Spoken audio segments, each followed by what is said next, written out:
ceithre cúig támuid beo dí réib bhríon anseo ag léamh na nuaachta as éireann arís don tríúláidí mí bhean fógra filas seachtíog agus caiithim an támadóra chuir arsúlan seo sin éis an támadóra gobaid. Tá na sin téarma bicheart a bheitham agus níl sé agam. Ócáid tumsathe airgid. No, caiimiis níos fís. Níos ar nót an téarma tumsú agam. Ócáid tumsathe airgid. Tá baina stripes agus róisín ó, cé róisín ó.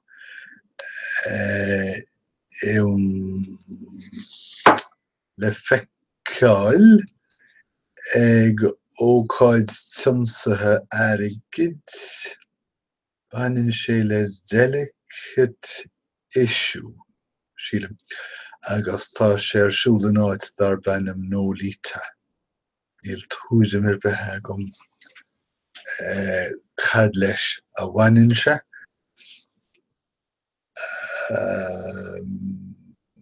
Níidir cé chó cigilteach agus atá na ceist amach ar Éirinn.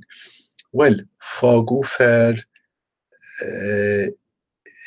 bíonn trom nuair a bhain dúánála gidímas chuir sé gáthán is dócha. Dúirt sé go raibh pian ina lámh ón príomhiste bailú dhéir. Chua grúpa fearr as an mreatan bhelg ar chóisir na bPoc in America. D'fheighre duine achcab óltach agus snámh sé trasna an Hoover Dam.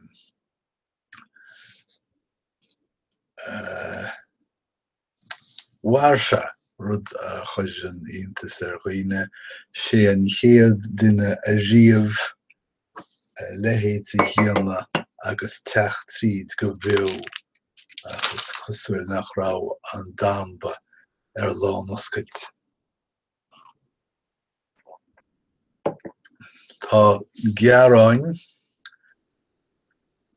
ó gódú go teamh leis an VAI díobh an méid a dúirt George Hook faoi bhain éicniú.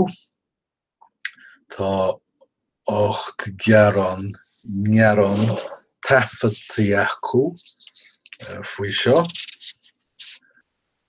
Is chosúil gur bhua duine éigin in Éirinn €256,000 sa chrán chur EuroMillions. Ach mar sé is chosúil gur duine móil cúthail é. Deir sé nach raibh an fortún é agus go mbeidh sé ag dul ar aise go bhfuir cúpla uairich le tar éis dó an chreach nó an éadáir bhailiú. Well, go deas.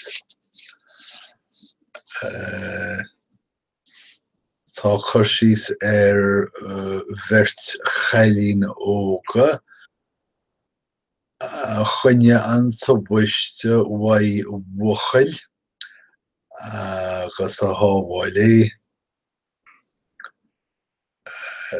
Fearr ag surfáil bus i mbaile clia taifeadú é tíonna seo agus é tarraingt síomh ar a lein rólála rullscáta I bhéidir. Cháileann teaghlach a dríomach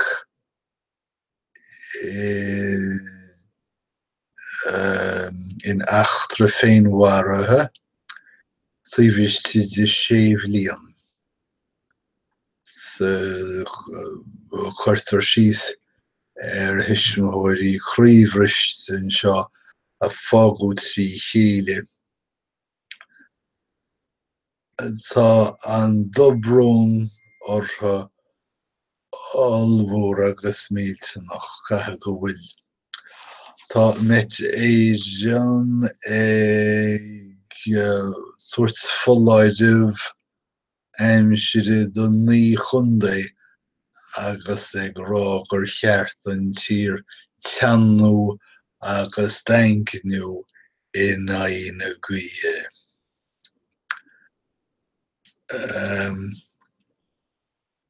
Ahar bhásathe in achtra lámhaí má lámhachu é a rís agus a rís eile crítear.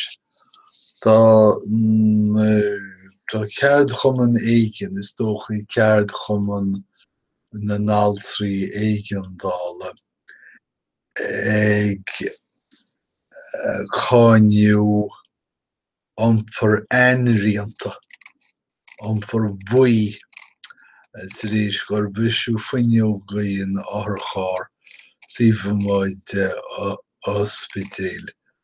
Ní raibh nach loitiméideacht, ní raibh ferrigar bithí gceist ach amadí. Sin é an rud is measta faoi dearfainn. Well, dó duine cinnte in achtra a bhain le pléascóg agus tá séasúr na hamadí a thug dúir seachtar ar séasúr seo mar gheall ar an amadí a bhain le pléascóga agus lehéad feicimid pictiúr den rúthó ar éadaí an amadáin seo. Ceirte le tal rátham. Tá na chéitúr dóite ach bheo. Well, meas cúsús na rá aimsire ar artí a nocht agus í daoine sceopaí go leor ag díriú ard ar an motún. Láithreoirí aimsire bína focail a bhí wein. Tá ferrigar Mary Coughlin cén fá. Tá ferrigar mar gheall ar an méid dúirt George Hook díobh bhanéicniú. Ba cheart éibhris as a fosta dearsí agus bhí a trí éinín díomhíorta freisin agus í ag siúil amach as ágal a bhráitiú. Tá daoine táthar ag go lorg anadaí don nóirí nó Sullivan. Ceannfort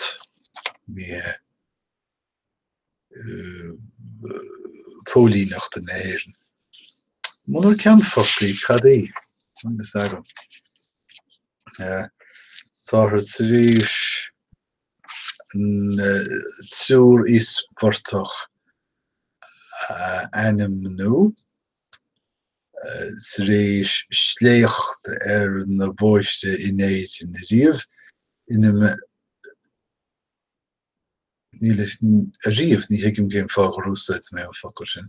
Tá buachail 7 milliún díos in na measc airleach ceart atá. Tá na rebelúnaí as chorcaí tar éis choróin na camógaíochta agháil. Bhí an bua ag chorcaí 10 buinte in 9 buinte ar chill chaní. Tá teaghlaí á bhórsáil amach as ardchathair na Éirinn ach fecinn siad go bhfuil praissannaí sa chris comatéireachta ag ardú go suntasach. Níl tithe inach chuine fáile maileach líon níos mó, agus tá tiomáint léithúil ag fadú de réir a chéile. Tá máthair I bhláirde ag caint faoi Sperling Irma, tá sé tharbheith scantrúil ag deir sí, tá súile agam nach tíon teachasteach orm. Tá politeoirí an reasúra ag rá go bhfuil áthas arú go bhfuil Nóirín O'Sullivan ag éirí Pacific ach bhfuil Leo Varadkar na 6 bhliaina fichiid a chaisí I man seirbhíse. Sin méid, tá súil agam go bhain se bhúsáid nó tainna bheas an nóíocht agus go maimmuid a chaint arís sa bhhaid bailú dhéarmh go léir slán.